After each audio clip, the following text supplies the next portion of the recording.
था कि उसे कोई बहुत ज्यादा समझदार और स्मार्ट पढ़ा लिखा लड़का मिले, लेकिन कहते हैं ना, जो भाग्य में होता है होता वही है। देख, मैं साफ कह रही हूँ, लड़की के बाप के पास भर भर के पैसा है। अरे एक बार लड़की ने तुझे पसंद कर लिया तो समझ के पैसे की तो नदियाँ भर जाएंगी। अरे 5वीं फेल, मैं बात कर रही हूँ पैसों की, प्यास की। तू गवाह नहीं समझेगा इस बात को। बस तुझसे लोगों की नौकरी करवा लो। वो क्या है ना आशीष की माँ, वो सीधा है, और जिसे तू लोगों की नौकरी बोल रही है ना, वो आशीष का प्यार है अपने लोगों के लिए, जिनसे वो प्यार करता है या जिनसे जुड़ा हुआ है वो। अरे जमाना नहीं रहा वो। अरे आज की डेट में तो ना बेटा माँ का है, ना ही पति पत्नी का। कैसी बात कर रही है माँ? चाहे दुनिया यहाँ की वहाँ क्यों ना हो जाए, मैं आपके बिना नहीं रह सकता। अरे हाँ ठीक है। देख, लड़की को पढ़ा लिखा लड़का चाहिए, तो वहाँ चुप रहना। जबान खोलेगा तो पता चल जाएगा कि। अरे तो पढ़ा देती ना आगे, माना सौतेली माँ हो, लेकिन दहेज की लालच तो अपने बेटे जैसी ही रख रही हो। पापा ऐसा मत बोलिए ना माँ को, वो मेरी माँ है, मैं उनसे बहुत प्यार करता हूँ। अच्छा बेटा, कुछ नहीं कहता, बस तैयार हो जा, चलते हैं और देखते हैं कि कौन है लड़की और क्या चाहती है। वाह, कितना हैंडसम है। काश इससे मेरी शादी हो जाती, लेकिन पता नहीं कितना पढ़ा लिखा है। स्नेहा, लड़का बहुत अच्छा है, बेचारी की माँ दूसरी है, लेकिन देख रही है ना, हीरा भी इतना चमकीला नहीं होगा जितना कि ये। स्नेहा को समझ नहीं आता कि वो क्या करे। वो आशीष से मिलती है, उसकी सादगी, उसकी बातें उसे भा जाती है। मैंने नहीं सोचा था कि इतना पढ़ा लिखा लड़का मुझे मिलेगा। मैं शादी करने के लिए तैयार हूँ। और फिर स्नेहा और आशीष की शादी हो जाती है। शादी के बाद सासू माँ कहती है, अरे बेटा, वो तेरे जेवर मुझे दे दे, मैं संभाल कर रख दूंगी। स्नेहा, जो कि खुद भी एक समझदार लड़की थी, नहीं, मैं अपने जेवर नहीं दूंगी। उसके लिए तो मैंने पहले ही लॉकर खुलवा लिया था माँ जी। ये मेरी कुछ आर्टिफिशियल ज्वेलरी है, इसे रख लीजिए। वैसे मेरी अलमारी में जगह नहीं है ना। सास बेचारी नई बहू से क्या उलझती। सुनिए जी, मैंने आपके लिए खाना और नाश्ता बना दिया है। ऑफिस कब जाना है? कौन से ऑफिस में? मैं तो घर का सारा काम करता हूँ। हाँ?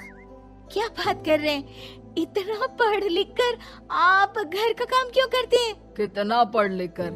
मैंने तो सिर्फ 5वीं तक पढ़ाई की है। तभी वहाँ सास आ जाती है। अरे 5वीं तक भी पढ़ लिया तो समझो मेरी कृपा से, वरना तो जो इसके लक्षण थे ना, क्या बताना। अच्छा आशीष, जरा बाहर जा और भाग कर टूथपेस्ट लेकर आ। सुबह से मंजन नहीं किया। और हाँ, फिर जाकर दुकान की सफाई कर देना। तेरा छोटा भाई दुकान पर जाने को तैयार हो रहा है। स्नेहा ये सब सुनकर हैरान रह जाती है। वो सोचती है कि आखिर उससे क्या गलती हो गई जो उसके साथ ऐसा हुआ। आशीष स्नेहा के पास जाता है। सुनो, तुमको तो मैंने पहली मुलाकात में ही बताया था कि। स्नेहा आशीष की बात ही नहीं सुनना चाहती है। वो जोर से चिल्लाती है, चुप रहो बिल्कुल, गंवार कहीं के।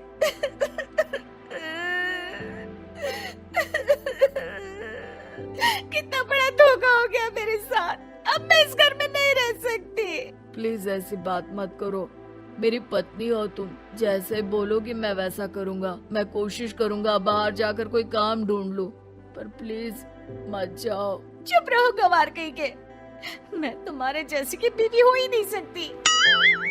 आशीष स्नेहा को लाख समझाने की कोशिश करता है, लेकिन वो अपने मायके चली जाती है। माँ चलिए ना, स्नेहा को मना कर लेकर आते हैं। अरे जाओ, बनाने जाए मेरी जूती। इतना घमंड, जैसे कलेक्टर हो कहीं की महारानी। अरे मैं तो तुझे कहूँगी कि तू भी भूल जा, हमने नहीं भगाया, खुद ही तो गई है। माँ वो बीवी है मेरी, मैं प्यार करता हूँ उससे, मैं जा रहा हूँ उसे लेने। वहीं स्नेहा के घर पर, माँ वो तो कुछ काम ही नहीं करता, घर का नौकर है, 5वीं पास। मैं नहीं रह सकती ऐसे आदमी के साथ माँ।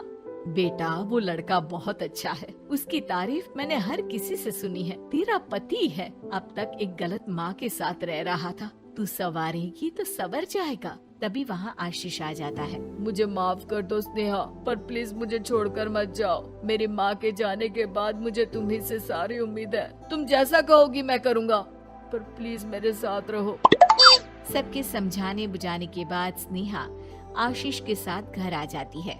आ गई महारानी, अब आई हो और सच्चाई भी पता चल गई है तो थोड़ा तमीज से पति के साथ घर देख, रसोई संभाल और हम सबकी सेवा कर। देखो, मैं अब इस घर में बंटवारा चाहती हूँ। जो मेरे पति का हिस्सा है वो उसे मिले और वो आज से कोई काम नहीं करेंगे। हिस्सा ले लो, लेकिन कमाओगे क्या, खाओगे क्या, धूल मिट्टी? अरे तेरा पति किसी काम का नहीं है, वो तो मेरा बेटा कमा रहा है तो 2 रोटी मिल जाती है इसे।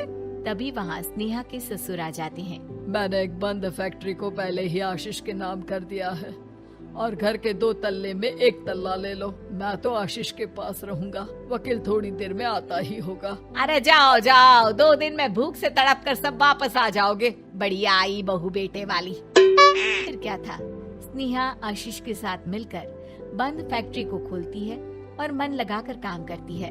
दोनों की मेहनत रंग लाती है और आशीष अपनी मेहनत से एक सफल बिजनेसमैन बन जाता है।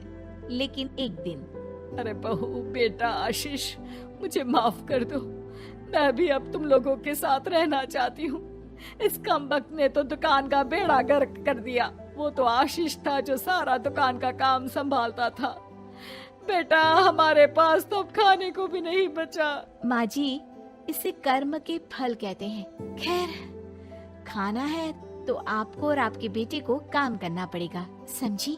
हे भगवान, अब ये दिन आ गए हैं कि बहू के साथ रहने के लिए मुझे काम करना पड़ेगा। बेटा आशीष, तू ही समझाना अपनी बीवी को। पता है ना मैंने तुझे कितने प्यार से पाला है। हाँ माँ, वो तो ऐसे ही बोल रही है आपको। अरे घर में कामकाज के लिए बहुत सारे नौकर चाकर है, आप आराम से रहिए माँ। स्नेहा आशीष का अच्छा और सरल सच्चा व्यवहार देखकर मन ही मन सोचती है, मेरा पति गवार ही सही, लेकिन दुनिया का सबसे अच्छा इंसान है।